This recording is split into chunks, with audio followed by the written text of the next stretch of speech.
आज आपण ज्या व्यक्तीला भेटणार आहोत ती थेट कॅनडामधल्या टोरंटो मधून आपल्या भेटीला आलेली आहे. हा, पण अर्थातच ही व्यक्ती काही कॅनेडियन नाही. ही व्यक्ती आहे तुमच्या आमच्या देशातलीच, आपल्या महाराष्ट्रातलीच मराठी बोलणारी आणि पत्रकारिता या क्षेत्रामध्ये कॅनडासारख्या देशामध्ये स्वतःचं स्थान निर्माण करणारी श्री पराडकर. ती थेट टोरंटोमधून आपल्याशी गप्पा मारणार आहे. माझ्यासोबत आहे डॉक्टर ज्योती शिरोडकर. आणि ज्योती आता पहिल्यांदा श्रीची तुम्हाला ओळख करून देईल आणि मग आपण श्री बरोबर दिलखुलास मन मोकळ्या गप्पा मारूया आणि तिच्याकडूनच समजून घेऊया तिच्या पत्रकारितेचं आणि तिच्या वैचारिकतेचं रहस्य. नमस्कार मंडळी, ग्लोबल वेदच्या या सत्रात आपल्या सर्वांचं मनपूर्वक स्वागत. आजची आपली फॅकल्टी बागेश्री पराडकर उर्फ श्री, तिची मी ओळख करून देणार आहे. श्री मुळात एक पत्रकार आहे. तसंच टोरंटो स्टार या कॅनडातून प्रसिद्ध होणाऱ्या एका वृत्तपत्रामध्ये ती स्तंभलेखन करते. thestar.com या चॅनलमध्ये ब्रेकिंग न्यूज या विभागाची ती प्रमुख संपादक म्हणून काम पाहते. तसंच टोरंटोहून प्रसिद्ध होणाऱ्या देसी लाईफ या द्वैमासिकाची ती फाउंडर एडिटर म्हणजे संस्थापक संपादक आहे. सार्वजनिक धोरणं या विषयावर काम करण्यासाठी अतिशय मानाची समजली जाणारी अटकिन्सन फेलोशिप ही शिष्यवृत्ती तिला मिळालेली आहे. मानवाधिकार किंवा मानवी हक्कांविषयी वार्तांकन करण्याबद्दल तिला अत्यंत मानाचे असे 2 ॲम्नेस्टी अवॉर्ड्स मिळालेले आहेत. श्री ही लेखिका आहे. भारतात आरुषी तलवार या प्रकरणात जो काही खटला गाजला त्यावर तिने बिट्रेड या नावाचं एक ई बुक प्रसिद्ध केलेलं आहे. वेगवेगळ्या रेडिओ चॅनल्सवरनं श्री भाषणं करते, संवाद प्रसारित करते. एका मराठमोळ्या घरातून आलेली श्री एका वैश्विक पातळीवर जाऊन मानवाच्या मूलभूत हक्कांसाठी आपल्या लेखणीद्वारे एक चळवळ उभी करते. तिचा हा सगळा प्रवास आज आपण जाणून घेणार आहोत तिच्या गप्पांमधून. श्री, तुझं स्वागत. नमस्कार. हा, नमस्कार श्री. खूप छान वाटतंय तुझ्याशी आज गप्पा मारायला. ब्रेकिंग न्यूज विभागामध्ये तू काम करतेस. तुमच्याकडे काय आहे ते माहित नाही, पण आमच्याकडे ना ब्रेकिंग न्यूज म्हणजे असं ढॅन टढॅन असं म्युझिक येतं आणि दिवसाला ते फक्त ब्रेकच करत असतात का काय, हा असं असं आम्हाला वाटत राहतं. तर हा ब्रेकिंग न्यूज हा कॉन्सेप्ट काय आहे ग, आणि ज्याच्यामध्ये तुमच्याकडे तुम्ही लोक कसे पाहता? ब्रेकिंग न्यूज हा टीव्ही आणि न्यूजपेपर मध्ये खूप फरक पडतो. न्यूज टीव्हीवरती बघितलं तर मग जे तुम्ही म्हणालात तसं CNN स्टाईल मध्ये की सारखेच सगळ्याच न्यूजला ब्रेकिंगच म्हणायचं, कारण ती आता ऍज ऑलवेज न्यूज फ्रेश असते, त्यामुळे ब्रेकिंगच असणार. तर मग त्याला सगळ्यालाच ब्रेकिंग म्हणायचं आणि मग ते एक्साइटमेंट कसं करायचं, मग त्याला म्युझिक लावायचा, मग आवाज वाढवायचा, मग खूप अर्जंट आहे असं दाखवायचं. न्यूजपेपर्स मध्ये ब्रेकिंग न्यूज म्हणजे बेसिकली ऑनलाईन असते आणि ऑनलाईन मग तिथं आम्हाला खूप जरा केअरफुली करावं लागतं की आपण ब्रेकिंग न्यूज हे कशाला म्हणू शकतो, कारण सगळेच न्यूज ब्रेकिंग नसू शकते. तर त्यामुळे त्याचा इम्पॅक्ट किती मोठा आहे आणि जेवढा मोठा इम्पॅक्ट आणि जेवढं सडन त्याला ब्रेकिंग न्यूज म्हणायचं. तर जर आमच्या प्रीमियरनी, प्राईम मिनिस्टरनी एकदम काहीतरी जर सांगितलं तर ती ब्रेकिंग न्यूज, किंवा बॉम्ब स्फोट झाला तर ती ब्रेकिंग न्यूज. पण आपलं नेहमीचे अनाउन्समेंट चालू आहेत आणि रोजच्याच गोष्टी चालू आहेत, मग त्याला नाही ब्रेकिंग न्यूज म्हणायचं, कारण लोकांनाही थोडं नाही म्हटलं तरी इरिटेशन होतं सगळ्यालाच, मग सगळ्याचं मूल्य जातं. त्यामुळे ते जरा ठेवून बघावं लागतं की आपण ब्रेकिंग हे कशाला म्हणतो. बरोबर आहे. म्हणजे आता तुझ्याशी बोलताना माझ्या असं लक्षात आलं की तू ज्या क्षेत्रामध्ये काम करतेस ना, म्हणजे मानवाधिकार असतील, जेंडर डिस्क्रिमिनेशन, जेंडर आयडेंटिटी असेल, ह्या सगळ्या क्षेत्रातल्या ज्या बातम्या आहेत त्या खरं म्हणजे माणसांना जोडणाऱ्या बातम्या आहेत. म्हणजे त्यांना जर म्हणायचं तर बॉन्डिंग न्यूज म्हणायला पाहिजे, ब्रेकिंग न्यूज म्हणायलाच नको. आयडिया चांगली आहे बॉन्डिंग न्यूजची. बॉन्डिंग अ, पण जे मी लिहिते ना ते हां, अजिबात म्हणजे असं कम्फर्टेबल नाहीये. त्यामुळे तुम्ही कुणाला विचारताय, की मी जे लिहिते ते ब्रेकिंग आहे का बॉन्डिंग आहे, हे कुणाचं दृष्टिकोन आहे त्याच्यात पण फरक पडेल. अगदी बरोबर आहे. म्हणजे ब्रेकिंग का बॉन्डिंग हे शेवटी आपला दृष्टिकोन ठरवतो. ही गोष्ट महत्वाची आहे त्याच्यामधली. आपण ना तुझ्या करिअरच्या प्रवासाकडे जर आलो, पत्रकारिता, तर 1990च्या दशकामध्ये म्हणजे ज्यावेळेला तू पत्रकारितेकडे वळलीस, तर त्या काळामध्ये ना पत्रकारितेला असं काही ग्लॅमर नव्हतं. म्हणजे पोस्ट ग्लोबलायझेशन आत्ता बरीच मुलं-मुली आमच्याकडे येतात आणि ते म्हणतात, की नाही आम्हाला जर्नलिझममध्ये करिअर करायचे. त्यावेळेला हे क्षेत्र तू कसं निवडलंस? इट वॉज अबाउट 93-94 मध्ये. अम, माझ्या आजूबाजूला सगळेजण इंजिनिअरिंग किंवा मेडिसिन हेच दोन क्षेत्र होते. जणू काही हेच दोन क्षेत्र असतात आणि त्याचे एंट्रन्स एक्झाम्सचे सगळ्यांची तयारी चालली होती. दोन्ही विषयांमध्ये माझा ओढ कुठलाच काही नव्हता आणि त्याच्यात मला इंटरेस्टही नव्हता. मग कशात इंटरेस्ट आहे हे कळेना आणि नेमकी तेव्हा मी 12वीत असताना एक आमची पास्ट स्टुडंट आली अमेरिकेतनं आणि तिने आम्हाला सांगितलं की ती जर्नलिझम शिकते. स्मिथ कॉलेजच्या नावाचं एक आयव्ही लीग खूप चांगलं बायकांचं कॉलेज आहे. तिथं जर्नलिझम शिकते. कोणी जर्नलिझम शिकू शकेल हे पहिल्यांदा माझ्या लक्षात आलं, की असं काही असू शकतं. आणि तिच्या त्या दिवशीच्या एका दिवशीच्या बोलण्यात माझ्या लाईफची ट्रॅजेक्टरी बदलली. हं, म्हणजे काय करायचं हे जिथं मी जरा हरवलेले होते, हं, त्याचा एकदम एक फोकस मिळाला, की आपण करू शकतो. कारण एकतर भाषा माहिती होती इंग्लिश आणि गोष्टी सांगायची खूप आवड होती. हं, आणि म्हटलं हां, मग हे काम आपल्याला जमण्यातलं आहे आणि आवड आहे आणि ह्याच्यात आपल्याला स्वातंत्र्यता पण मिळेल. कारण हॉनेस्टली तोपर्यंत म्हणजे माझं अपब्रिंगिंग असं होतं, की नोकरी कर, पण लग्न करणार आहेस. तू शेवटी काय लग्नच करणार आहेस आणि संसारात राहणार आहेस. हं. आणि तेव्हा माझ्याकडे शब्द नव्हते, पण एक अंतर्ज्ञानी काय म्हणायचं त्याला आतला नॉलेज होतं. आतला आवाज होता. आतला आवाज एक होता, की हे आपल्याला पुरणार नाहीये. म्हणजे हे एखाद्या पेटीत कोंडून ठेवल्यासारखं होणार आहे. नुसतं लग्न आणि मुलं हे जरी त्याची जागा आहे, पण तेवढंच माझं पोटेन्शियल नाही. हे मला जाणवलं, पण शब्द नव्हते. हं, हं, आणि त्यामुळे गुदमरल्यासारखं व्हायला लागलं होतं. हं. जर्नलिझमचं जेव्हा ती म्हणाली, तेव्हा मला एकदम एखाद्याने गेट उघडल्यासारखं झालं, की हे आपण करू शकतो. हाऊ त्यामुळे मग मी जर्नलिझममध्ये गेले. How did you convey this to your parents then? हां, मग नाही केलं इतकं म्हणजे ते हसले जरा, की जर्नलिझममध्ये हां, ठीक आहे, ठीक आहे. काहीतरी करायचं तर कर. म्हणजे असं सिरियसली कोणी घेतलं नाही. अं, आणि तेव्हा नेमकी मी ठरवलं, की मी अमेरिकेत अप्लाय करेन. आणि मग सॅटचे एक्झाम्स होते, टोफेलचे एक्झाम्स होते.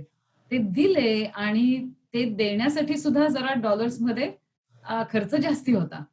आणि रिजेक्शनचे लेटर झाले काही-काही युनिव्हर्सिटीजचे. पण मग नंतर एक एक्सेप्टन्सचं लेटर आलं. हं, आणि एक्सेप्टन्सचं लेटर आल्यानंतर माझ्या लक्षात आलं, की आपल्याकडे पाकिटाची परवानगी नाहीये. हं, आणि म्हणून मग मी ते लेटर अजूनही माझ्या आई-वडिलांना दाखवलं नाही. आणि मी तसंच ते फाडून टाकून दिलं आणि म्हटलं हे आपल्याला परवडण्यातलंच नाहीये. त्यामुळे मग इथं जे काही मी करू शकेन इंडियात हं. ते मी करीन. आणि हां, मग आई-वडिलांनी सांगितल्याप्रमाणे होम सायन्समध्ये डिग्री केली.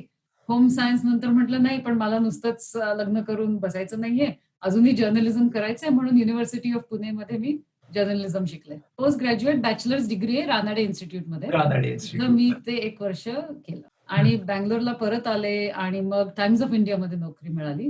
हं, आणि तसं बघितलं तर मला एकदम वाटलं, की हे आपण केलं. आपल्या पायावरती उभं राहिलं आणि स्वतःच्या काय म्हणायचं मी केलं हे. हं, हं, पण तेव्हा माझ्या लक्षात हे येत नव्हतं, की माझे कुठले-कुठले आयडेंटिटीज होते, हं, की मी ब्राह्मण आहे, इंग्लिश स्पीकिंग आहे, स्किन कलरचा नाही म्हटलं तरी थोडा प्रिव्हिलेज होता.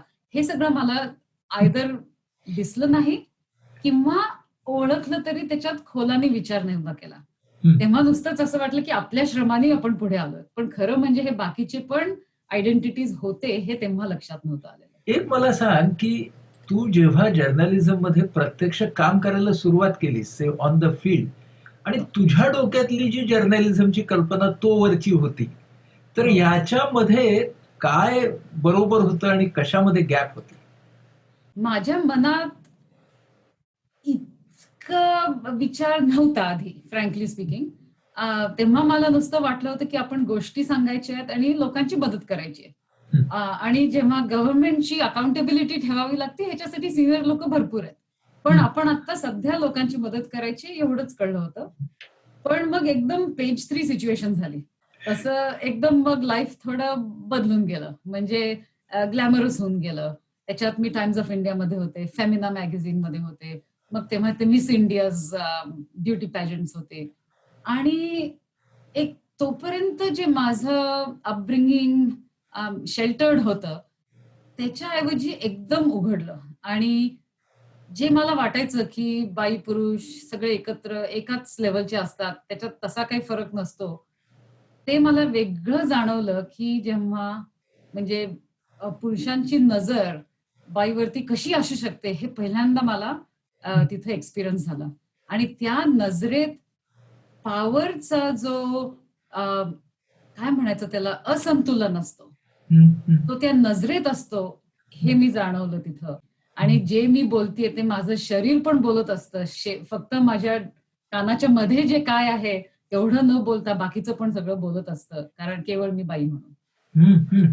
हे एक प्रकारचं रिव्हिलेशनच होतं तुझ्यासाठी. पण यामधून तुला एक दिशा मिळाली असेल, की पुढे मला स्वतःला व्यक्त कोणत्या विषयावरती करायचंय.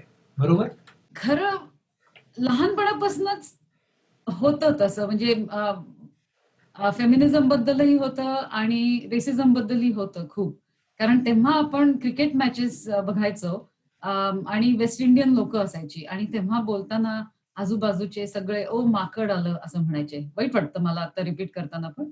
पण असं म्हणायचे आणि तेव्हा मला त्याचा राग यायचा आणि डोळ्यातनं पाणी पण यायचं, की आपण असं दुसऱ्या ह्युमन बीइंग्स बद्दल आपण असं बोलू शकतो.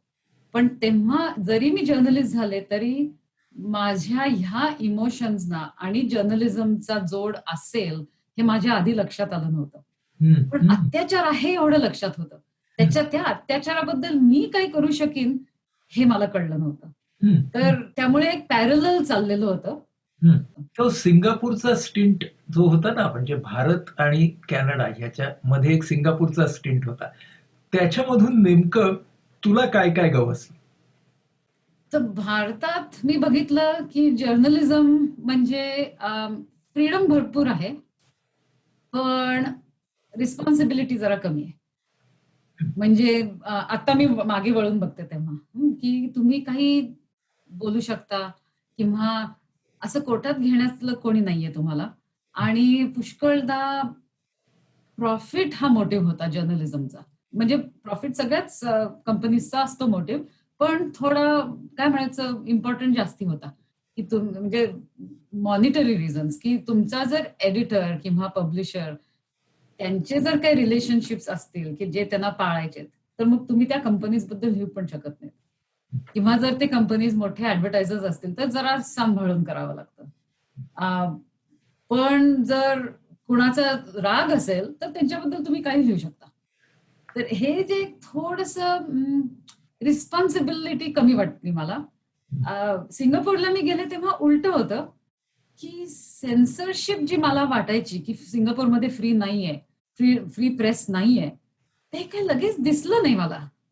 पण मग लक्षात आलं, की हे अजूनच वेगळ्या लेव्हलचं आहे, की सगळ्यांना सेल्फ सेन्सरशिप आहे. म्हणजे सेन्सरशिप बाहेरनं करावीच लागत नाही. ती हं, आतूनच येतीये आणि ही सगळ्यात डेंजरस. जेव्हा तुम्ही स्वतःला तुम्हाला कळत नाही, की तुम्ही हे सेन्सरशिप करताय, तेव्हा मग तो विचार अगदी वेगळा असतो. म्हणजे मी एक उदाहरण देईन, हं. की 2003 मध्ये मी जेव्हा तिथं होते, तेव्हा तिथले प्राईम मिनिस्टर गो टॉक चॉंग म्हणून होते. आणि त्यांनी BBC वरती एक इंटरव्ह्यू दिला होता, की डेथ पेनल्टी सिंगापूरमध्ये खूप स्ट्राँग आहे. तर तिथं त्यांना विचारलं गेलं की किती लोक एक्झिक्यूट झाले असतात तुमच्या देशात एका वर्षात. तर त्यांनी सांगितलं काहीतरी 60-80. आणि त्याचं जरा स्कॅन्डल झालं की 60 किंवा 80 लोकांना एक्झिक्यूट करतं सिंगापूर. मग 1-2 दिवसांनी ते म्हणाले, "नाही, नाही, चुकलं माझं. 10च लोकांचं एक्झिक्युशन होतं. आता 60 आणि 80 कुठे आणि 10 कुठे?" तर खरं म्हणजे कुठल्याही देशात ह्याचा जरा स्कॅन्डल झाला असता.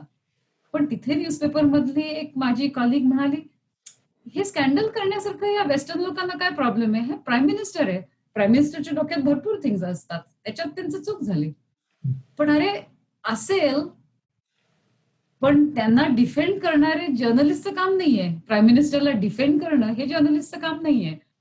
अकाउंटेबल ठेवणं हे जर्नलिस्टचं काम आहे. तेव्हा तिथं मला म्हणजे ते जरा जाणवलं की तिथं सेन्सरशिप आतूनच येते. म्हणजे ती सेल्फ सेन्सरशिप ही ऑलमोस्ट ऑर्वेलियन कॉन्सेप्ट झाली, की हो. You are so condition to think that way that you don't entertain any other opinion also. दुसरं कुठलं मतही तुमच्या डोक्यामध्ये येत नाही. पण तिथून तू मग कॅनडामध्ये गेलीस, तेव्हा काय, ती कशी गेलीस आणि काय झालं? हा, ऍक्च्युअली मी कॅनडात आधी गेले होते 1 वर्ष. मग सिंगापूरला गेले आणि मग परत आले. कॅनडात मला एक चांगलं कॉम्बिनेशन वाटलं, की सोशल जस्टिस एस्पेशली ज्या न्यूजपेपरमध्ये मी होते टोरंटो स्टारमध्ये आणि जे आहे अजूनही, की सोशल जस्टिस हा मुख्य मोटिव्ह आहे. आणि ते सोशल जस्टिसचे प्रिन्सिपल्स काय आहेत हे लिहून आमच्या मिशन स्टेटमेंटमध्ये आहेत. ह्याचा अर्थ असा नाही की चुका होत नाहीत किंवा सगळे तिथं काय म्हणायचं, सगळं आलबेल आहे असं नाही, चुका होतात. असं नाहीये. पण एक जनरली लोकांचं एक एम असतं, की आपण जे करतोय ते समाजासाठी करतोय. आणि ते मला खूप पटलं. पण जनरली कॅनडात मी हेही बघितलं, की आता 9/11 मध्ये अटॅक झाले होते. तेव्हा मी सिंगापूरला होते. तेव्हा सगळं वेस्टर्न मीडियामध्ये अमेरिकेभोवती एक सपोर्ट झाला होता. आणि त्याच्यात मग परत क्रिटिकल थॉट नव्हता. म्हणजे जे अमेरिका म्हणेल त्याला आपण होकार द्यायचा. आणि जनरलीच मी बघितलं, की कॅनडात हे म्हणजे विचित्र प्रकाराचं कॉम्बिनेशन आहे, की फ्रीडम, रिस्पॉन्सिबिलिटी घेऊन भरपूर आहे. पण on the other hand western view point ह्याच्यावरती कोणी क्रिटिकल थिंकिंग करत नाही. श्री, तू तुझ्या सगळ्या पत्रकारितेच्या करिअरमध्ये शेवटी प्रामुख्याने वंशभेद आणि लिंगभेद या विषयावर लिहायला सुरुवात केलीस. तर ह्या विषयावर लिहावंसं तुला इतकं का वाटलं? इंडियात जसं मला स्त्री म्हणून वेगळं वाटवलं गेलं, तेवढ्या लेवलवरती टोरंटोमध्ये नाही झालं. पण इथे मी स्त्री पण आहे आणि व्हाईट पण नाहीये, म्हणजे पर्सन ऑफ कलर पण आहे. त्यामुळे जर मी इंडियात स्त्री आणि ओबीसी असते, म्हणजे तर मग कसं मला वागवलं गेलं असतं, तसं मला इथं जरा जाणवलं. लगेच नाही जाणवलं, वेळ लागला.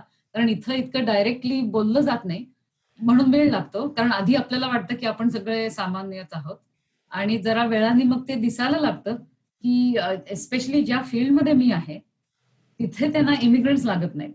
जनरली आयटी मध्ये लागतात किंवा डॉक्टर्स असतात. जिथं इथली लोक जात नाहीत, तिथे त्यांना इमिग्रंट्स लागतात. आता जर्नलिझम सारख्या फील्डमध्ये इथली लोक भरपूर आहेत, त्यांना बाहेरची लोक लागतच नाहीत. त्यामुळे अजूनही माझ्या न्यूजपेपरमध्ये मी एकटीच इमिग्रंट आहे अजूनही, की जी इमिग्रंट ऑफ कलर. ब्रिटनचे इमिग्रंट्स असणारे हे वेगळे इमिग्रंट्स, पण इमिग्रंट ऑफ कलर हे मी अजूनही एकटीच आहे. पण जेव्हा तू वंशभेदाबद्दल लिहितेस आणि नॉन व्हाईट असूनही, तर तेव्हा तुला भीती नाही वाटत कोणाची, की त्यांच्याच देशात राहून इमिग्रंट असूनही आपण त्या विरुद्ध आवाज उठवतोय अशी? जेव्हा अधिकाराबद्दल आपण बोलतो ना, तेव्हा मला भीती नाही वाटत.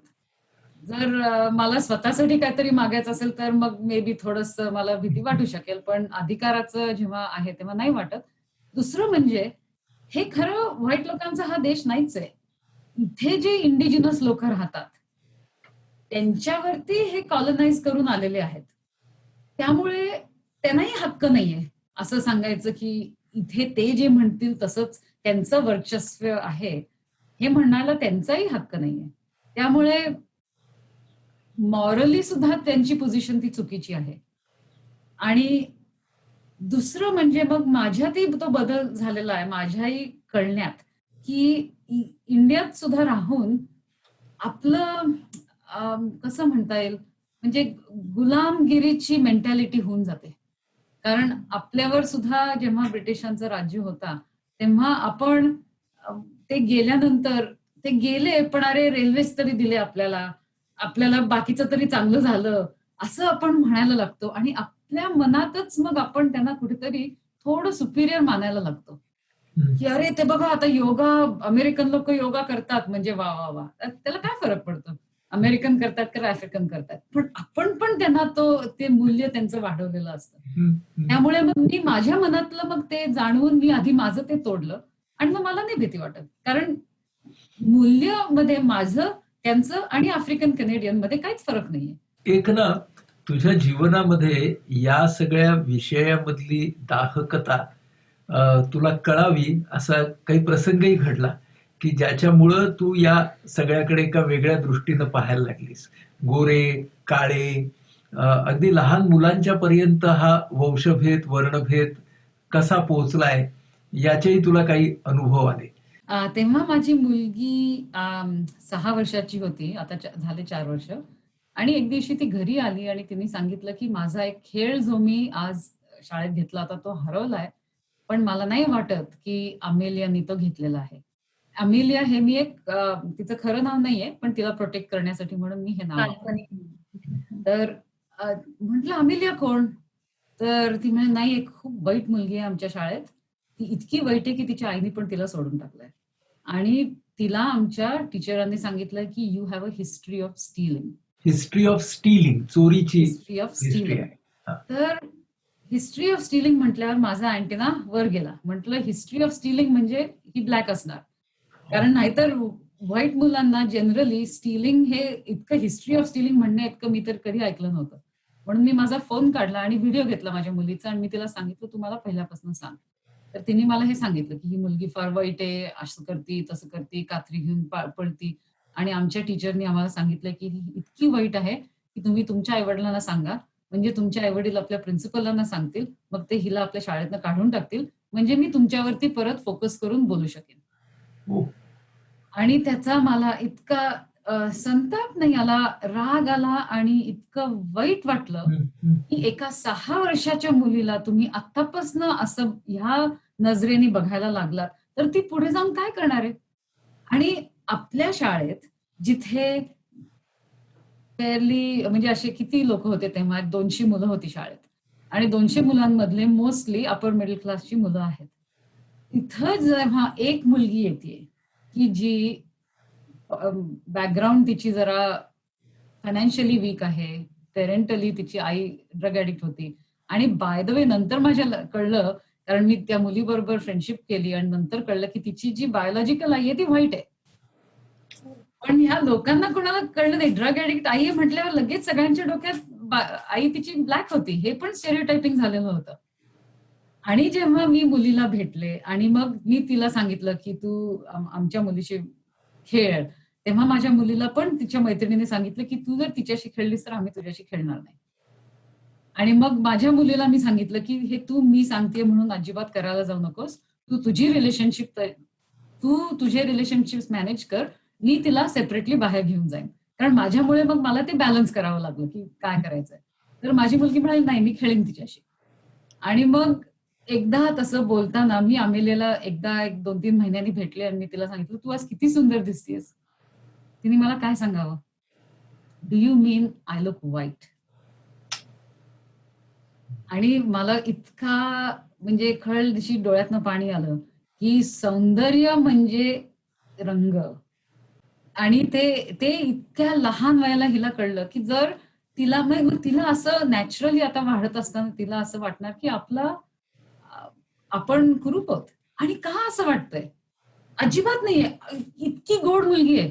पण हे खोटं तिला स्वतःची समजूत घातली जातीये. कारण जे ती समाजाकडनं शिकतीये, त्याच्यातनं ती हे शिकतीये, की ती कुरूप आहे. नसून कुरूप आहे. हो. असो. म्हणून मग मी तेव्हा सांगितलं, की मी ॲटकिन्सन फेलोशिप इन पब्लिक पॉलिसी ह्याच्यासाठी मी अप्लाय केलं. ही कॅनेडियन फेलोशिप आहे जी सगळ्या कॅनेडियन जर्नलिस्टसाठी ओपन आहे. जरा मिड करिअर जर्नलिस्ट, म्हणजे त्यांना सांगायचं नसतं पण जरा म्हातारे जर्नलिस्ट. तर तिथं मग मी अप्लाय केलं आणि मी म्हटलं की आपली एज्युकेशन सिस्टीम खरीच चांगली आहे आणि आहे. कुठल्याही ग्लोबल स्टँडर्ड्स मध्ये बघितलं तर ती चांगली आहे. पण जर आपण बघितलं तर 2 प्रकारची लोक नेहमीच इग्नोर केलेली आहेत कॅनेडियन एज्युकेशन सिस्टीम मध्ये. एक म्हणजे ब्लॅक आणि दुसरे म्हणजे इंडिजिनस. इंडिजिनस म्हणजे जसे आपले आदिवासी असतील किंवा आपणच असू, की जे इथले ओरिजिनल इन्हॅबिटंट्स होते. हे 2 ग्रुप्स सेंचुरीज अँड सेंचुरीज मागे पडलेले जातात आणि नेहमीच्या बोलण्यातनं असं होतं की अरे आपली एज्युकेशन सिस्टीम इतकी चांगली आहे, हे लोक जर मागे पडत असतील तर दोष ह्यांचाच आहे. उलट मग मी ती फेलोशिप जेव्हा केली तेव्हा माझ्या लक्षात आलं की नाही नाही नाही, दोष त्यांचा अजिबात नाहीये, दोष आपला आहे. मुळामध्ये तू जेव्हा कॅनडामध्ये यायचं ठरवलंस, तर तुझं तिकडचं बॅकग्राऊंड म्हणजे आपलं मध्यमवर्गीय मराठी असं सगळं बॅकग्राऊंड आणि तू आता कॅनडाला येणार. बरं, त्यावेळेला तू म्हणालीस त्याप्रमाणे तू टाइम्स ऑफ इंडिया म्हणजे सगळे नोकरी करत होतीस. एका बाजूने आई वडील किंवा घरचे सगळे विचारायला लागले असतील की आता हिची पुढची पायरी काय वगैरे वगैरे. तर त्या वेळेला तू कॅनडाला आलीस, तर त्याच्याकडे जरा ये. त्याच्या आधी मी कॅनडाला यायच्या आधीपासूनच ते लग्नाचं प्रेशर जरा वाढलेलंच होतं, की आता तू 20 वर्षाची झालीस, 21 वर्षाची झालीस, 23 वर्षाची झालीस, मग मुलं बघणं सुरू झालं. मग ते सगळं आधीपासूनच सुरुवात झालेली होती आणि ते काय मला पटत नव्हतं. पण कर्तव्य म्हणून मी करत होते. आणि एकदा मी बँगलोरहून पुण्याला आले आणि मध्यस्थांकडे गेले होते तेव्हा. हे टाइम्स ऑफ इंडियाला नोकरीला जायच्या आधी, म्हणजे मी अजून जर्नलिझमची स्टुडंट होते. तर नाही, मग पुण्यातच होते आणि त्यांना मी भेटायला गेले होते. आणि तेव्हा त्यांनी मला सांगितलं की अच्छा तुला लग्न करायचंय, बर बर, मग आमच्याकडे बघ. ते म्हणाले श्री 3 प्रकारचे फाईल्स असतात. एक म्हणजे कन्झर्वेटिव्ह मुली, मग मॉडर्न मुली आणि अल्ट्रा मॉडर्न मुली. मग म्हटलं मग मी कुठली? ते म्हणाले तू म्हणजे मॉडर्न. म्हटलं बरं, म्हणजे मॉडर्न म्हणजे काय? तर ते म्हणाले की म्हणजे अशी मनमोकळी आणि तरी सगळं सांभाळून ठेवणारी, म्हणजे अगदी ते अल्ट्रा मॉडर्न होऊन दारू पिणार काय आणि मग घराकडे लक्ष नाही असं काही नसून तू मॉडर्न. म्हटलं बरोबर, चांगलंच असेल बाबा मॉडर्न म्हणजे, बरं का. मग तेव्हा एक लिस्ट होती आणि तिथं सगळे पुरुषांची एक लिस्ट होती, म्हणजे लैंगिक स्वयंवर असंच म्हणायचं त्याला. आणि तिथं मग मी मुलांची नावं वगैरे वाचली, मग त्यातलं काही पटलं नाही. मग मी आले, मग टाइम्स ऑफ इंडियाला जॉईन झाले. मग तिथला तो ग्लॅमर झाला. मग तिथे फेमस लोक पुष्कळ भेटली आणि त्यानंतर मग बदल माझ्यातही पडला होता. आणि आईचा आणि वडिलांचं जरा प्रेशर असल्यामुळे परत मी त्या मध्यस्थांकडे एकदा गेले पुण्यात. तोपर्यंत त्या विसरल्या होत्या मला, पण मला त्या लक्षात होत्या, कारण ते एकुलते एकच मध्यस्थ ज्यांना मी भेटलेली. मग मी तिथं गेले होते, जरा मनाने रुसलेच होते आणि तिथं जाऊन बसले आणि मग त्यांनी माझ्याकडे बघितलं आणि असिस्टंटला सांगितलं जा ग जरा अल्ट्रा मॉडर्न फाईल आण.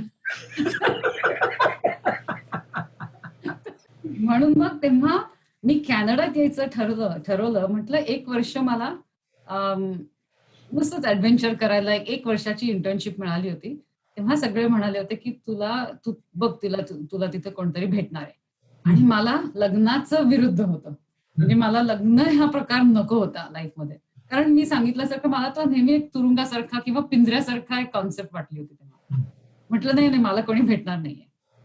आणि जेव्हा मी इथं आले तेव्हा एका स्टुडंट ऑर्गनायझेशन कडनं आले आणि इथे जे स्टुडंट्स होते ते मला रिसीव्ह करायला एअरपोर्टवरती येणार होते. ते सगळे सोडून एकच माणूस आला भेटायला. आणि भेटल्यानंतर कारण मग बाकीच्यांचे काहीतरी बाकीचे प्रॉब्लेम झाले होते, तेव्हा ग्रुप यायच्या ऐवजी एकच माणूस आला होता. आणि मग तो भेटला आणि मला वाटलं की गे आहे बरं का, कारण इथे एक कानातलं दिसलं. म्हटलं एकाच कानातलं म्हणजे बहुतेक गेच असेल. तुझंही डिस्क्रिमिनेशन चालू झालं. माझं कम्प्लीट स्टिरियोटाइप आणि डिस्क्रिमिनेशन झालं. आणि मग तो भेटल्यानंतर जरा वेळाने मित्र झाला. मग ब्रायन. मग म्हटलं आता बरं होईल, म्हटलं इथं काही प्रेशर नाही लग्नाचं, इथं आई-बाबांना काही कळणार नाही, इथं मी चांगलं ब्रायनची डेट करीन आणि कुणाला काही कळणारच नाही आणि मी परत तशीच जाईन इंडियात. मग चांगलं. आणि मग आम्ही डेट करायला लागलो आणि मग इंडियात मी जेव्हा आले तेव्हा मग जरा मोकळेपणाने घरात बोलतो म्हणून मग ते काय माझ्यात म्हणजे असं सिक्रेट काय राहिलं नाही. मग मी सांगितलं त्यांना, नाही नाही खरं म्हणजे मी असं ह्याला डेट करते. मग झाले लग्न. नाही नाही आता लग्न करणं. म्हटलं लग्न नाही करायचं मला, मला फक्त त्याच्याबरोबर राहायचंय, लग्नाचं नको. नाही नाही नाही, लग्नच करायला पाहिजे. तुझ्या मुलांना सांग की त्यांना जर राहायचं असेल तर चालेल, आमच्या मुलांचं नाही चालणार, लग्नच करायला पाहिजे. मग उगीच एवढं प्रेशर की मग त्या प्रेशर खाली लग्न करावं लागलं त्याच्याशी. आणि त्यावेळेला ब्रायन चक्क भारतात आला नाही का ग? हो, तेव्हा ब्रायन आधी बँगलोरमध्ये होता आणि मग नंतर लग्नानंतर पुण्यात पण आला होता. इन्फोसिसमध्ये नोकरी करायचा आणि तेव्हा पुण्यात मग एक 3-4 महिने राहिला होता. त्यामुळे त्याला खरं इंडियन कल्चरचं एक्सपोजर पण मिळालं. आणि मी एक सांगेन बरं का, आता 18 वर्ष झाली लग्नाला आणि मी एवढं पण सांगेन की ब्रायननी जो पिंजरा तोडून किल्ली टाकून दिली आणि जे मला त्यांनी फ्रीडम दाखवलं आणि फ्रीडम कसा घ्यायचा ह्याचा सपोर्ट केला, हे मला दुसऱ्या कोणाकडनं मिळालं नसतं असं मला वाटतं. वा. त्यामुळे आता 18 वर्षानंतर मी म्हणेन की तो डिसिजन बरोबर होता. पण बाय चान्स. चांगला, it was a great chance. आणि मुलं आहेत 2 ना? 2. हो. एक मुलगा आहे रोशन आणि एक मुलगी आहे मीरा. रोशन मीरा. 12 वर्षाचा आणि मीरा 10 वर्षाची. वाव. आता आपण तुझ्या जर्नलिझमकडे परत येऊया, की बऱ्याच वेळेला असं दिसलंय की इन्व्हेस्टिगेटिव्ह जर्नलिझम नावाची टर्म आपण वापरतो, पण प्रत्येक वेळेला त्याच्यामध्ये तितकंच इन्व्हेस्टिगेशन असतं असं नाही, किंवा ती कमिटमेंट सुद्धा त्या ध्येयाची. तर तुझ्या कारकिर्दीमध्ये सगळ्या जेथे तुला असं वाटलं की this is how I lived my investigative journalism, तर अशा काही स्टोरीज, असे अनुभव सांगू शकशील का? माझी पहिली इन्व्हेस्टिगेटिव्ह स्टोरी मी केली, ती एकदमच विचित्र होती. हम्म. आणि ती म्हणजे जनरली म्हणजे टोरंटो स्टारच्या 120 इयर्स मध्ये असा एक्सपिरियन्स कधी झालाच नव्हता. बर. की जेव्हा मी आरुषी तलवारचं लिहायला लागले, हम्म. तेव्हा आरुषी ही माझ्या मावस बहिणीची मुलगी आणि माझ्याच फॅमिलीबद्दल मी इन्व्हेस्टिगेशन करणार. मग जर्नलिझमचा जो एक बाहेरचं आणि न्यूट्रॅलिटी असावी लागते, ती नसताना मग मी इन्व्हेस्टिगेशन करू शकीन का? हो. तर मग इथं आम्हाला आमचे ओन प्रिन्सिपल्स पुष्कळ असे विचार करून बोलून की मग मी कुठल्या विनी करणार, इन्व्हेस्टिगेशन पण करणार पण शेवटी पर्सनल स्टोरी म्हणून सांगणार. कारण त्याच्यात मी स्वतःला ऑब्जेक्टिव्ह आणि थर्ड पर्सन आहे असं म्हणजे दाखवणं शक्यच नव्हतं. तर जरी मी जाताना इंडियात जाताना मला माहिती होतं मी जर्नलिस्ट आहे आणि मला माहिती आहे की कोणीही कोणाचाही खून करू शकतो. त्यामुळे मला तसं काही वाटत नाही की एक आई किंवा एक वडील असं करणार नाहीत असे सेंटिमेंटॅलिटी मला नव्हती. पण मला बघायचं होतं की एकतर शॉक खूप बसलेला होता की जे झालं होतं आपलं बाळ गेलेलं आहे. पण जे काय मी माझ्या मावशीकडनं ऐकत होते नुपूर बद्दल, राजेश बद्दल आणि जे मीडियात येत होतं ह्या दोघांमध्ये काही संबंधच नव्हता. आणि मला कळेल ना की असं कसं की मी स्वतः मीडियामध्ये असताना मला जनरली हा संबंध फार सहजासहजी दिसतो. म्हणजे की खरं काय आणि मीडियामध्ये आपण लिहितो काय ह्याचे कनेक्शन खरं दिसायला पाहिजेत आणि इथं दिसेच ना. म्हणजे जणू काही मीडियामध्ये जे सांगतायत ही दुसऱ्या कोणाबद्दल तरी गोष्ट आहे आणि आपल्या फॅमिलीमध्ये चाललंय हे दुसरं काहीतरी चाललंय. पण म्हटलं ठीक आहे मे बी थोडी चुकामुक होत असेल. पण जेव्हा माझी बहीण नुपूर जेलमध्ये गेले तेव्हा म्हटलं मग आता आपण जाऊन बघायला पाहिजे की काय चाललंय तरी. आणि सगळे डॉक्युमेंट्स जे काय होते ते बघायचं. मग कोर्टात गेले. ती तेव्हा बिचारी जेलमध्ये होती. आणि मला एकच बघायचं होतं. एक म्हणजे एव्हिडन्स काय आहे आणि दुसरा म्हणजे मोटिव्ह काय आहे. कारण दोन्ही लागतं. आणि मला इतका शॉक बसला की दोन्ही नव्हतं. म्हणजे मोटिव्ह हा इतका विचित्र होता की तिचं कुक बरोबर अफेअर होतं आणि ती 13 वर्षाची आहे. अफेअर आपण कुणाबद्दल बोलू शकतो की जेव्हा ॲडल्ट्स असतो. पण तेव्हा अजूनही इंडियाचा मी टू मोमेंट झाला नव्हता. आणि तेव्हा ती 13 वर्षाची मुलगी जसं काय जणू काय 30 वर्षाची असंच बोलत होते लोक. म्हणजे खरं म्हणजे जर तिचं काही सेक्शुअल रिलेशनशिप जर असतील तर खरं म्हणजे इट वॉज रेप जर असते तर. पण त्या दृष्टिकोनाने कोणी बघितलंच नाही तिच्याकडे. म्हणजे मोठी मुलगी असंच बोलले. आणि तिचे आई वडील स्वतः डेंटल स्कूलमध्ये असताना, माझी बहीण आणि राजेश ते डेंटल 18 वर्षाचे असताना त्यांनी स्वतःला एकमेकांना भेटून त्यांचं लग्न झालेलं. त्यांची मुलगी समजा समजा असं काहीतरी असतं तरी ते खून करायला कशाला निघतील एकदम. आणि मी नुपूरला विचारलं की समजा असतं तर तू काय केलं असतंस? ती म्हणाली की काय सांगणार, मी तिला सांगणार की अगं तुला पीडियाट्रिशियन व्हायचंय, तू असलं जर करायला लागलीस तर तुझं फोकस जाईल. मी त्याला काढून टाकलं असतं नोकरीतनं आणि तिला सांगितलं असतं की 1 महिना पनिशमेंट तुला, तू घराच्या बाहेर जायचं नाहीस. एवढंच सांगितलं. आता ह्याच्यापेक्षा आपण काय सांगणार? ठीक आहे, मग मोटिव्ह नाहीये पण मग एव्हिडन्स जर असला तर मग ह्याचा अर्थ मग एव्हिडन्स असला तर बघायला पाहिजे. एव्हिडन्सच नाही. म्हणजे जो एव्हिडन्स होता जेव्हा खून झाला होता आणि हेमराज मिसिंग आहे म्हटल्यावर, जो घरात राहतो हेमराज, नॅचरली सगळ्यांना वाटलं की हिचा खून झाला आणि तो नाहीये म्हणजे त्यांनीच केलेला आहे खून. आता पोलिसांनी नाही का बघायचं की घराची जेव्हा शोध करतो आपण तेव्हा काय काय आहे एव्हिडन्स, हे पोलिसांचं काम आहे. पण ते झालंच नाही.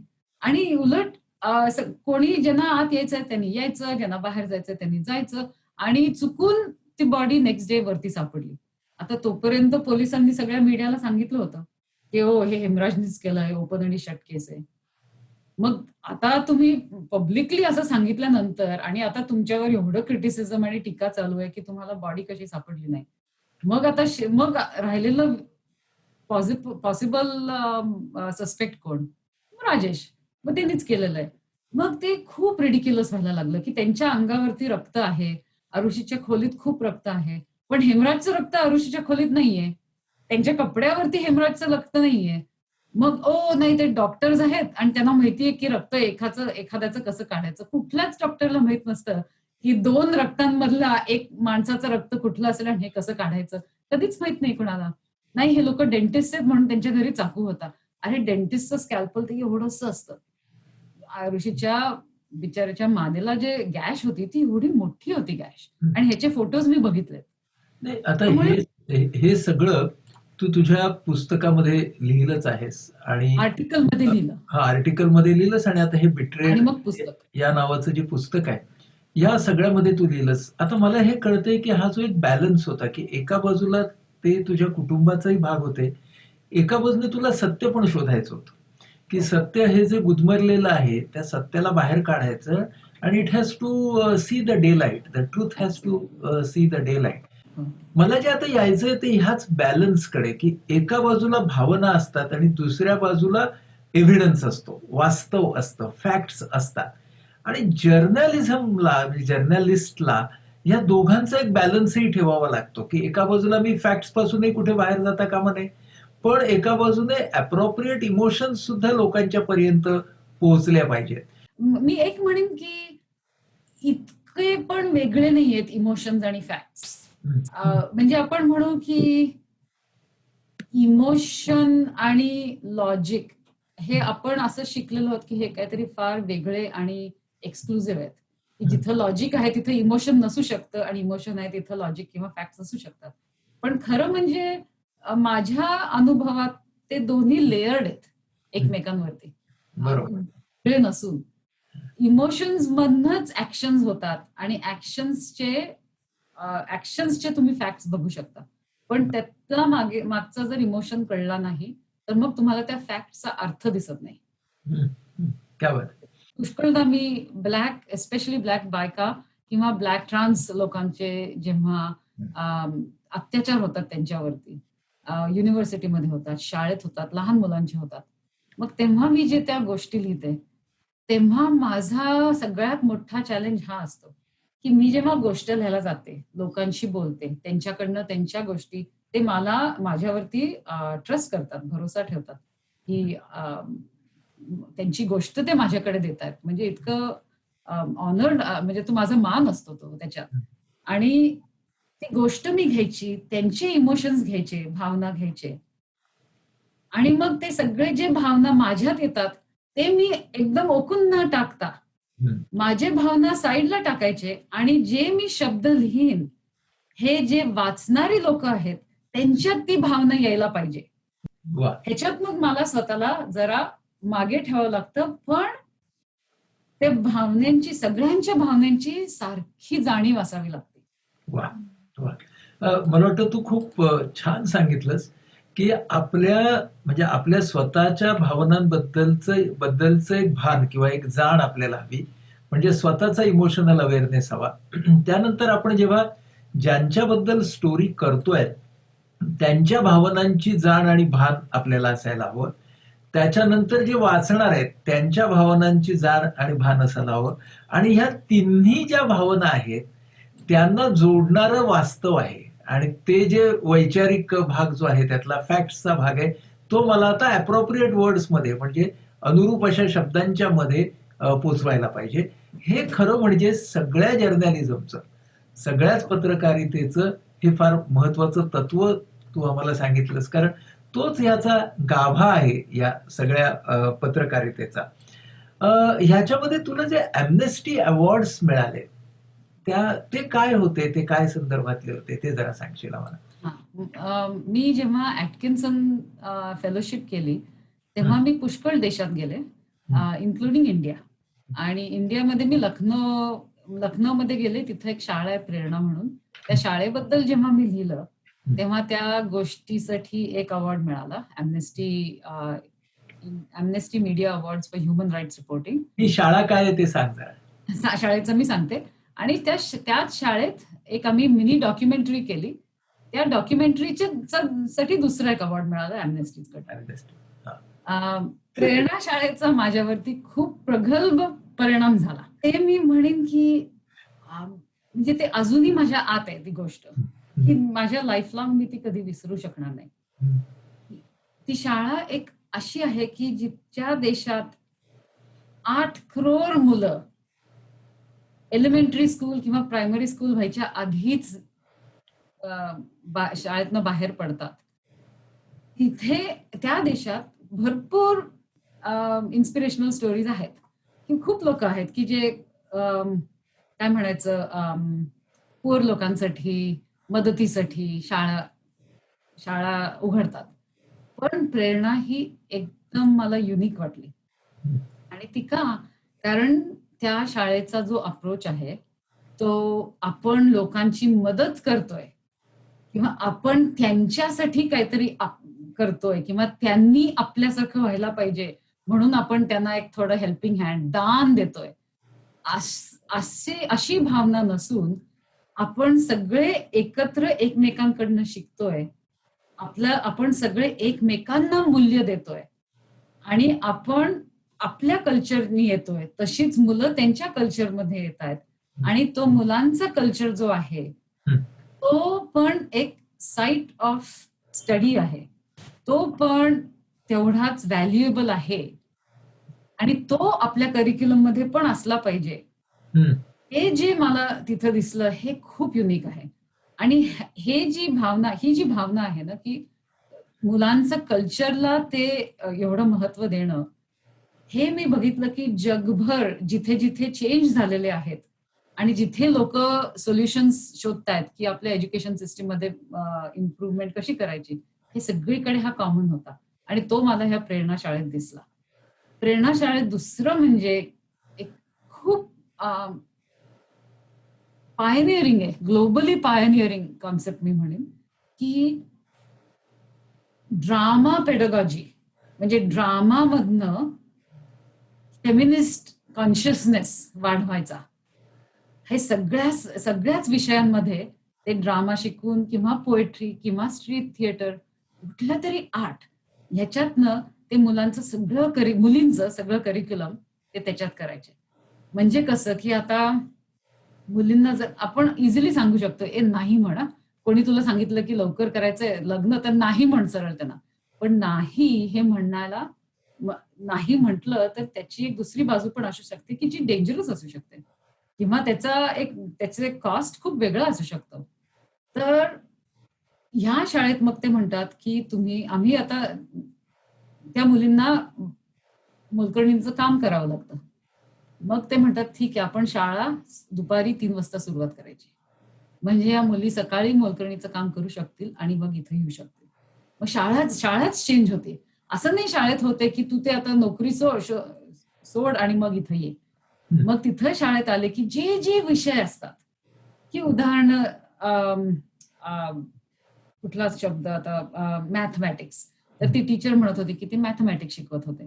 तर मग त्यांनी एक विलेज घेतलं, जवळचं विलेज युपी मध्ये, आणि ते म्हणाले इथं इतकी मुलं आहेत आणि इतकी मुली आहेत, मग आता आपण रेशिओ करायचा आहे. मग इथे इतके लाखांनी मुलं आहेत आणि तिथं इतक्या लाखांनी कमी आहेत मुली. पण मग हे मुली कमी का झाल्या? मग ह्या आधी रेशिओ प्रपोर्शन मध्ये मॅथमॅटिक्स करायचं आणि मग म्हणायचं पण मुली इतक्या कमी का आहेत? मग शाळेतल्या मुलींकडनं आन्सर्स यायला लागतात. मुलींना ते मारून टाकतात, मुलींना डावरी द्यावी लागते, मुलींना. मग तुम्हाला त्याच्याबद्दल कसं वाटतं? मग त्याच्यातनं मॅथ्स आणि जेंडर दोन्ही येतं त्याच्यात. सायन्स जर शिकवायचं असेल, तसंच बॉडीचं डायजेशन डायग्राम दाखवला, मग न्यूट्रिएंट्स लागतात, मग न्यूट्रिएंट्स हे कुठल्या कुठल्या खाण्यात असतात, मग तुम्हाला असं मिळतं का? नाही, भावाला मिळतं खायला, पण उरलेलं असेल तर आम्हाला मिळतं. मग तुम्ही जर उरलेलं खाल्लं तर तुम्हाला ते पुरतंय का? नाही पुरत आहे. मग तुम्हाला कसं वाटतं? मग तुम्ही ह्याच्याबद्दल काय करू शकता? हे जे सगळ्या विषयांमधनं एक जागृती जी असती, इतकी विशेष होती. आणि मला माझ्या लक्षात आलं की मला तर हे असं शिक्षण मिळालंच नव्हतं, पण इथे कॅनडात माझ्या मुलीला पण ते शिक्षण मिळत नाही. श्री, तू एक उदाहरण ठेवतस इथे की एका ड्रामामधनं, एका स्किट मधनं एका मुलीने स्वतःच्या आजीला पटवलं होतं की बालविवाह का करायचा नाही. तो काय प्रसंग आहे? हो, तर ते दर काही महिन्यांनी शाळेकडनं ते एक म्हणजे ड्रामा करतात आणि जिथं ते आई वडिलांना, आजी आजोबांना, जे कोण घरात असतील, कारण पुष्कळदा पेरेंट्स म्हणजे वडील अल्कोहोलिक असतात, वडील नसतात पण. मग जे कोण फॅमिली असेल त्यांना ते बोलवतात. तर तेव्हा टीचर्सना माहिती नव्हतं की गरिमा आणि गोमती रावत ह्या 2 मुली मोलकरणीचं काम करतात. तेव्हा गरिमा तेव्हा 10वीतली होती आणि तिचं लग्न तिची आई कोणाबरोबर तरी ठरवत होती आणि तिला ते लग्न करायचं नव्हतं आणि गावात आई होती आणि तिचं आणि आईचं भांडण झालं होतं. कारण आई म्हणाली की नाही, एक मुलगा आहे, तो बघतो इथं माझ्या शेतात आला होता परवा आणि तो तर खूप चांगला आहे आणि तू त्याच्याशी लग्न करायला पाहिजे. आणि ती म्हणते की नाही, माझी 10वी होईल, 12वी होईल, मला चांगली नोकरी, मी जर 12वी केली तर मला जरा चांगली नोकरी मिळेल, जे आता मला मिळणार नाही. तर आईनी काय ऐकलं नाही. ती म्हणाली की कोण हा मुलगा आणि कोण नुसताच आपलं कुठलं तरी शेतात आलेला आणि आता स्वतःला सांगतोय की नाही, मी हे चांगलं करतो, मी ते चांगलं करतो. तर तिला खूप राग आला होता. नेमकं तेव्हाच शाळेकडनं एक प्ले होता आणि तो चाइल्ड मॅरेज वरती होता. म्हणून मग गोमती आणि गरिमाची आई त्यांच्याशी बोलेनाशी झाली. ती गावात होती. मग त्यांनी आजीला सांगितलं की तू आईला बोलवून घे. आजीने आईला बोलवलं आणि मग ते प्ले बघायला आले शाळेत. आणि त्या प्लेमध्ये पुष्कळ हार्शली दाखवलं होतं की लवकर जेव्हा मुली लग्न करतात, तेव्हा त्यांच्यावर काय होऊ शकतं आणि मग मुली पुष्कळदा सांगत नाहीत घरी. कारण मग बाकीच्यांना, घरच्यांना त्रास होऊ नये म्हणून मग ते अजून सोसून घेतात. पण ते लग्न लवकर केल्यामुळे मग काय-काय त्यांचं पुढे जे करू शकते असते, ते म्हणजे शकले असते, ते काय नाही करू शकले. हे सगळं त्यांनी पुष्कळ हार्शली दाखवलं आणि ते झाल्यानंतर आईच्या डोळ्यात पाणी, आजीच्या डोळ्यात पाणी आणि झाल्यानंतर आई म्हणाली तिला, की "आता माझ्या लक्षात आलं, की मी चुकले होते. तू शिक, तुला जेवढं शिकायचं तू शिक, तुला ज्याच्याशी लग्न करायचं तू कर. माझ्याकडनं परत कधी तुला हा त्रास नाही होणार." वाह! मग दोघी मुलीला रडायला लागल्या. मग सगळं आणि त्यांचं लाईफ बदललं. म्हणजे एका ह्या ड्रामामधनं त्यांचं लाईफ बदललं. असं सगळ्यांचंच बदलतं असं नाही. पण ह्या ड्रामा करण्यात एक प्रॅक्टिस होते डायलॉगची आणि ते डायलॉग जेव्हा तुम्ही ड्रामात म्हणतात, तुमची आई बघतीये, आजोबा बघतायत, आजी बघतीये आणि तेव्हा ते बघतायत, की ह्या शाळेत, ही इतकी प्रेस्टिजियस शाळा आहे लखनौमध्ये, तिथं हे जेव्हा असं शिकवतायत, तेव्हा मग आपण इथं काहीतरी ऐकलं पाहिजे आणि बदलायला ते असं बदल करतात. तू जेव्हा आता कोणत्याही विषयाबद्दल बोलतेस आणि खास करून आरुषी सुद्धा भारतात, प्रेरणा शाळा सुद्धा भारतात, म्हणजे भारताशी तू खूपच जोडली गेलेली आहेसच. ते जे बॉन्डिंग आहे ते राहिलंच आहे. इतके वर्ष तू कॅनडामध्ये राहत आहेस तरी सुद्धा. तर भारताबद्दलच्या तुझ्या भावना इतक्या लांबून नेमक्या काय बरं आहेत? कॉम्प्लिकेटेड आहे जरा प्रश्न. आणि संबंध पण कॉम्प्लिकेटेड आहेत. कारण भारतात येणं म्हणजे एक काय म्हणायचं, एक जादूसारखं आहे, हं. की तिथं आलं की मग जे बिलॉंगिंग जे वाटतं, आपलेपणा जो वाटतो, रिलेशन्स असतात, मित्र-मैत्रिणी. मी बंगलोरला गेले, साताऱ्याला गेले तर अजूनच म्हणजे खूपच मी रिलॅक्स होऊन जाते, जे मी दुसरीकडे कुठेही होऊ शकत नाही. एकेतर्फी हेही आहे आणि दुसऱ्या तर्फी अनफॉर्च्युनेटली किंवा फॉर्च्युनेटली मी जर्नलिस्ट असल्यामुळे न्यूज पण मी वाचत असते आणि मला वाईट वाटतं, की आता जे पॉलिटिकली चाललेलं आहे, हे मला मला पटेल न पटेल इट डझंट मॅटर. पण हे जेव्हा इतिहास लिहिला जाईल, तेव्हा हा इंडियातला खूप वाईट चॅप्टर म्हणून लिहिला जाणार आहे. आणि आता ऑफकोर्स पुष्कळ लोकांना हे पटणार नाही आणि लोकांना न पटणाऱ्याच गोष्टी मी लिहिते, त्यामुळे मला त्याची तयारी आहे. पण हे लोकांना आत्ता पटणार नाही, पण नंतर होईल. की आत्ता जे चाललेलं आहे, की इंडियाचं जे स्वप्न होतं, की आपण पाकिस्तान नाही, आपण फक्त हिंदूसाठी नाही, आपण सगळ्यांसाठी आहोत. हे जे आता बदलत जात आहे, ह्याचा तोटा आपल्याला सगळ्यात जास्ती होणार आहे. हं, हं. हां. आणि आपल्याला पाकिस्तानसारखं व्हायचं नाहीये. ऑलरेडी ते फेल्ड स्टेट आहेत. आपल्यात एवढ्या प्रोग्रेसचं पोटेन्शियल होतं आणि ते आपण सगळं घालवतोय. हे सारखं मला खूप जाणवतं, वाईट वाटतं. पण ते काही माझ्या हातात नाहीये, थांबवणं किंवा नाही थांबवणं. पण मी जे माझ्या भोवती आहे त्यांच्याशी बोलून नाही म्हटलं तरी थोडं चॅलेंज करू शकते.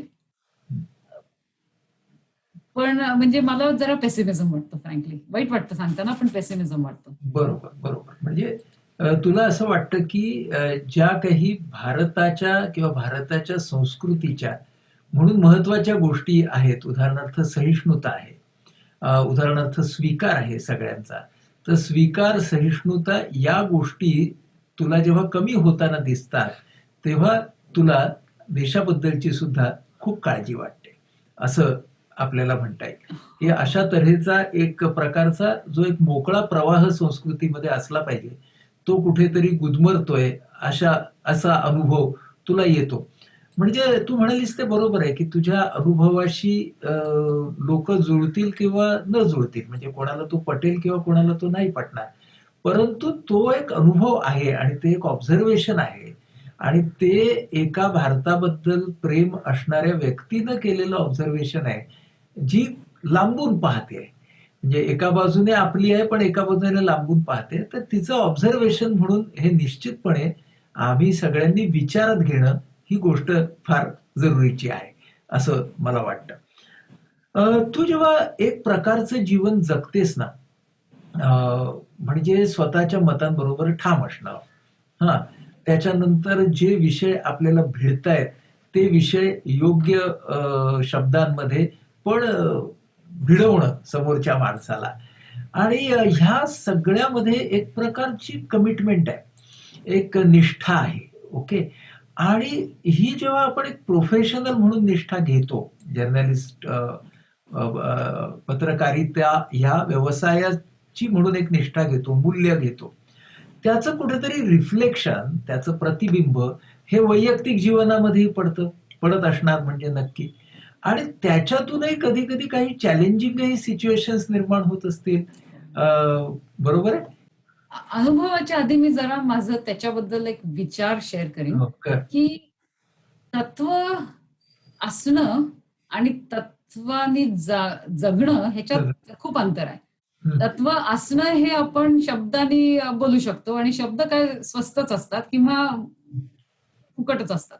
हं, पण जगणं त्याला थोडंसं अजून डिमांड असते, की त्याच्यात थोडं आपण सॅक्रिफाईस करावं लागतं. कधी-कधी तन, कधी-कधी मन, कधी-कधी धन.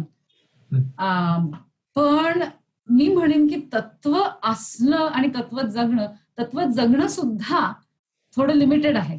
म्हणजे जर आपण बघितलं की एडॉल्फ हिटलर बघितलं, तर त्याचं तत्वच होतं, की आर्यन लोकं आणि व्हाईट लोकं हे उच्च म्हणजे सगळ्यात डॉमिनंट आहेत. हे त्याचं तत्वच होतं. जेव्हा ब्रिटिश लोकं इंडियात आली, तेव्हा त्यांचं तत्वच होतं, की आपलं जे रिलिजन आहे, ही सुप्रीम आहे आणि आपण ह्या माघारलेल्या लोकांना शिकवायला जाणार आहोत. हे तत्वच होतं त्यांचं आणि हं, त्याप्रमाणे ते वागत होते. मग त्या तत्वाला अर्थ काय? म्हणून मी म्हणेन की नुसतं तत्वापेक्षा तत्व प्लस जागृती हे जेव्हा असतं हम्म. तेव्हा मग त्या तत्वाचा तुम्ही विचार करता की ह्याचा लाभ कुणाला होतोय तत्वाचा आणि तोटा कुणाला होतोय. फक्त स्वतःचा जर लाभ असेल की मी स्वतःला सेल्फ कंट्रोल करणार आहे, मी खरंच बोलणार आहे, मी हेच करणार आहे, तर मी म्हणेन की तो जरा इगोचा तत्व असतो. हम्म. पण जेव्हा तो लाभ लोकांना होतोय आणि नुसतेच आपल्यासारखे नाही पण आपल्यासारख्या आपलीच लोक पण ज्यांना आपण खूप अप्रेस केलेलं आहे, मग तो तत्व आणि ती जागृती त्याचं जो कॉम्बिनेशन आहे त्याचं दोन्ही होतं. मग फुलफिलमेंट पण होते पण सॅक्रिफाईस पण सारखं द्यावं लागतं. हम्म. आणि मग ते करायला कधी कधी आपल्याच लोकांची आपल्याच लोकांचा एक क्रोध झेलण्याची तयारी असावी लागते. हम्म. कारण ते सगळ्यांना पटत नसतं. कारण बरोबर. कोणीही वाईट विचारांनी करायला कधी जात नाही, पण वाईट चाललेलं असतं कारण आपण ते क्रिटिकल थिंकिंग आणि जागृती नसल्यामुळे ते आपण करत असतो आणि ते कोणी सांगितलेलं आपल्याला पटत नाही. हम्म. हम्म. त्यामुळे आपण म्हणू शकतो की आपण आता जातीभेद करत नाही, हे म्हणायला सोपं आहे. पण जर लग्नात मेहंदी लावणारी बाई आली आणि तिला विचारलं तुझं नाव काय आणि तिने नाव सांगितलं, पण आडनाव काय हे सांग ना, का पाहिजे आपल्याला आडनाव, हम्म. त्याच्यातनं आपलं काय शिकणार आहोत आपण, एकच त्याला कारण आहे, पण आपण जातीभेद करत नाही असं म्हणायचं. हम्म. तसंच मी म्हणेन की पुष्कळदा मग रिलेशनशिप्स माझे गेलेले आहेत. हम्म. म्हणजे जे फ्रेंडशिप्स असतील किंवा मग ते जरा मग मागे वळून बघावं लागतं की मग खरं म्हणजे ते फ्रेंडशिप्स नव्हते. कारण जेव्हा ह्या विषयावरती रेसिझम, कास्ट, रिलिजन ह्या विषयांवरती जर तुम्ही एकमेकांचा व्ह्यूज रिस्पेक्ट नाही करू शकत हम्म. किंवा त्याच्यावरती इतका राग येऊन मग तुम्ही माघार घेऊ शकता, मग ह्याचा अर्थ तेव्हा ती फ्रेंडशिप नव्हतीच. पण तो लॉस तरी वाटतो हम्म. आणि मग ते सॅक्रिफाईस करावं लागतं. हा एक अनुभव त्याच्यातला मी सांगू आहे. शकतो. म्हणजे तू जे आता बोलतेस ना, तर त्यातून मला 2-3 महत्वाच्या गोष्टी कळतात. पहिली गोष्ट तू असं म्हणतेस, की जर तत्व एका बाजूला असेल, तर त्या तत्वामध्ये स्वतःबरोबर दुसऱ्याचा विचार पाहिजे. हा एक महत्वाचा भाग. दुसरा भाग, की जर तत्व फक्त थिअरीमध्ये राहता कामा नये. तू ज्याला जागृती म्हणतेस, त्याला आपण प्रबोधन असं म्हणू, की त्यामध्ये त्या तत्वाला म्हणजे दॅट व्हॅल्यू त्याच्याबरोबर ते सेन्सिटायझेशन, ते प्रबोधन असलं पाहिजे, की ती प्रबोधनाची जबाबदारी पण माझीच आहे. म्हणजे मी जर अमुक एक तत्व स्वतःचं मानत असेल, तर त्या तत्वाबद्दलचं सेन्सिटायझेशन, त्याचं प्रबोधन करण्याची जबाबदारी सुद्धा माझीच आहे. हे मला एक घेतलं पाहिजे. आणि चौथी गोष्ट तू सांगितलीस, की मी जेव्हा असं प्रबोधन करेन, त्यावेळेला त्याची एक भावनिक किंमत सुद्धा मला द्यावी लागेल. कारण माझ्या त्या प्रबोधनाचा योग्य तो परिणाम, मला जो योग्य वाटतोय तो परिणाम समोरच्या व्यक्तीवरती होईलच असं नाही. त्यामुळे ती तयारी सुद्धा मला ठेवायला पाहिजे आणि त्याची किंमत मला कधी कधी नातेसंबंधात सुद्धा द्यावी लागेल. इतक्या गोष्टी तू आता आमच्या समोर मांडल्यास. मला काय दिसतंय, की हा जो विचार आहे तो तुझ्यामध्ये खूप असा भिनलेला आहे आणि ती गोष्ट फार चांगली आहे, की एका बाजूला तत्व जगण्यासाठी आणि तरी सुद्धा परिपूर्ण तत्व असणार नाही, तरी सुद्धा मला ते जगत राहायचंय. हा भाग फार चांगल्या पद्धतीने आला. आता मला सॉरी, मी एकच म्हणेन की जेव्हा मी जागृती म्हणते तेव्हा मी स्वतःला जागृत झालेली बाई असं नाही म्हणणार, कारण जागृती सुद्धा हा प्रवास असतो आणि लाईफ लॉंग प्रवास आहे.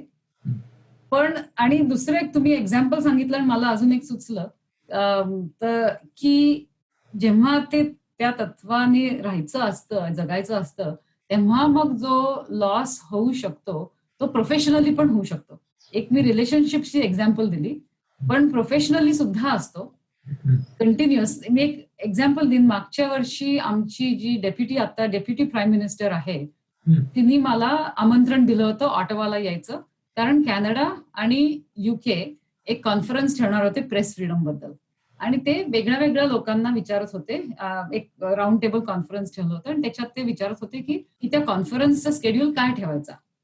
आता मला माहितीये तिथं जाऊन मी काय काय खरं म्हणजे म्हणायला पाहिजे, त्यांना काय ऐकायचंय हेही मला माहितीये, कारण मी पुष्कळदा असे केलेले आहेत. मला माहितीये की मी एक 10 आयडियाज द्यायचे, मग ते वाह करतील, मग जातील. हं.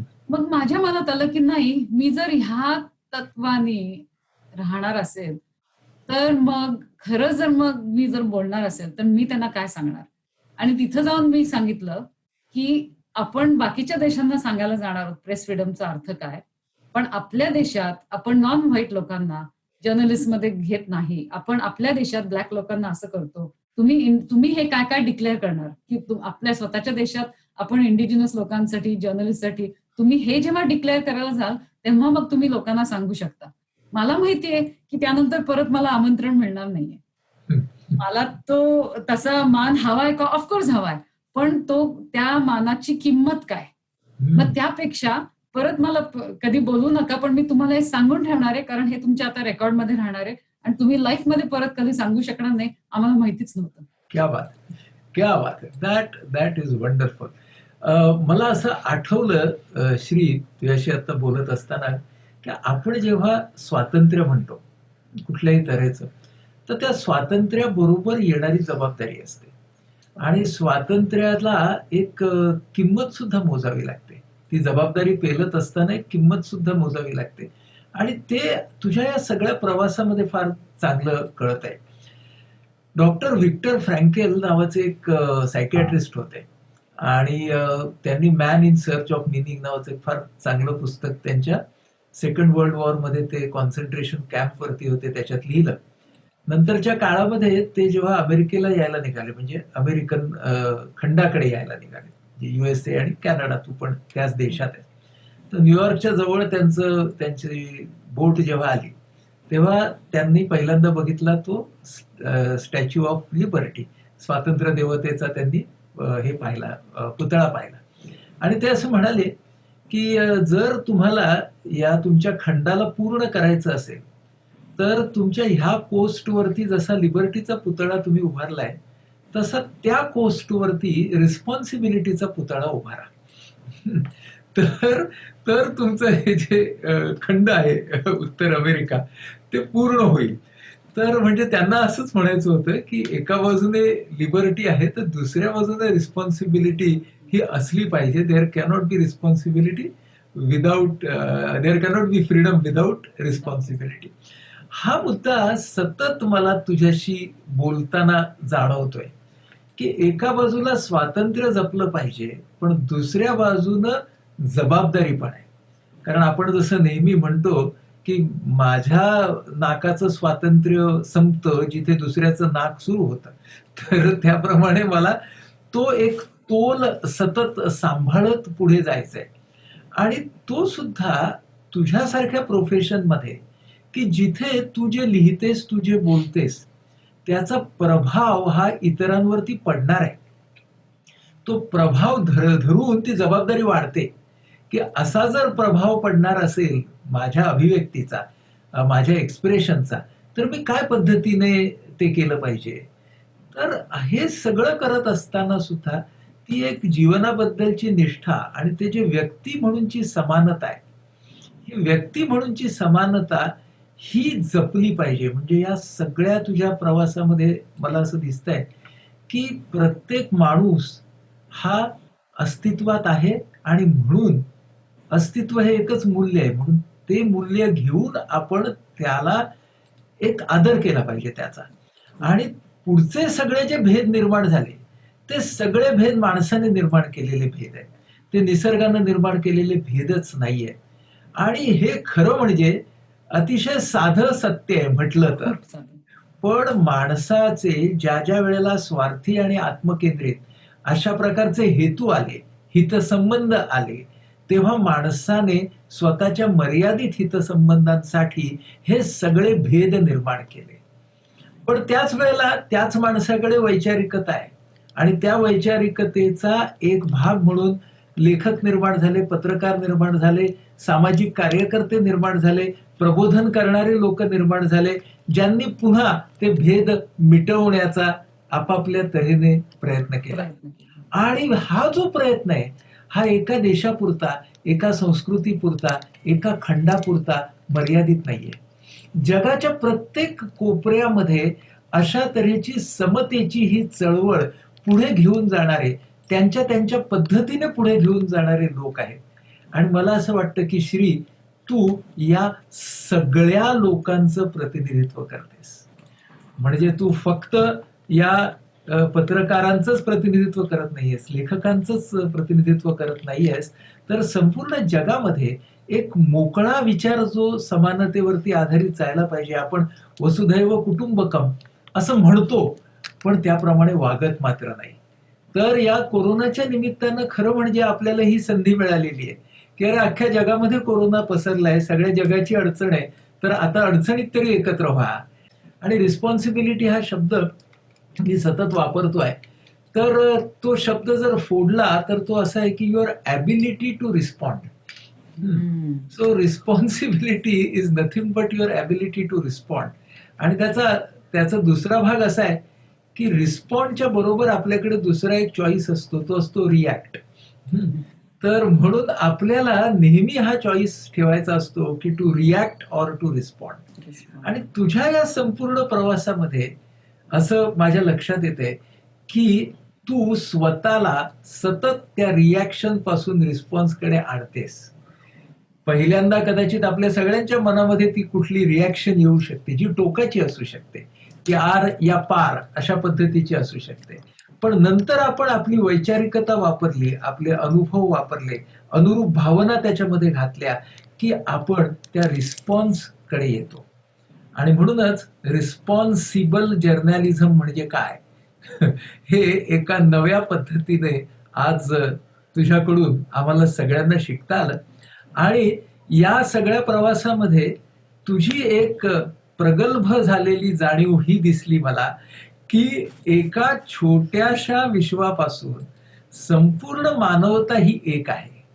आणि म्हणून ती स्टोरी कदाचित त्या ॲमिलियाची असेल, कदाचित प्रेरणा शाळेमध्ये गेलेल्या मुलीची असेल, कदाचित ती आरुषीची असेल, कदाचित जगाच्या कोपऱ्यातल्या कुठल्याही अशा भावनिक दृष्टीनं, आर्थिक दृष्टीनं, सामाजिक दृष्टीनं वंचित अशा एका अस्तित्वाची असेल, पण ती सगळ्या जगाची स्टोरी आहे. आणि सगळ्या जगाची स्टोरी या सगळ्या माणसांच्या रूपाने समोर येते आहे. ती कोणीतरी जगासमोर आणली पाहिजे.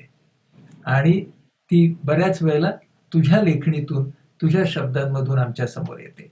तेव्हा श्री, आज तू आम्हाला जो हा सगळा प्रवास घडवून आणलास, तुझ्या स्वतःचा, तुझ्या विचारांचा, भावनांचा आणि तुझ्या कर्तृत्वाचा, हा आमच्या सतत लक्षात राहील. आणि माझी खात्री आहे की पुढच्या वेळेला तू जेव्हा भारतामध्ये व्हिजिटला येशील, तर त्यावेळेला अनेक तरुण तरुणी ज्यांना तुझ्यासारखा विचार करायचा आहे ते तुला निश्चित भेटतील. तेव्हा खूप खूप खूप खूप धन्यवाद आज या सत्रामध्ये येऊन आमच्याशी अतिशय मनमोकळ्या गप्पा मारल्याबद्दल. धन्यवाद हे मी तुम्हाला देते, कारण माझ्या लक्षात एक आलंय तुमचं बोलणं ऐकून की तुमचं विजडम तर आहेच आहे, पण माझं मराठी किती कच्चं आहे हे माझ्या लक्षात आलं. पण नाही, मला तुझं कौतुक करायचंय त्या बाबतीत की हा प्रश्न ना मराठी म्हणजे शब्दांचा नाहीच आहे.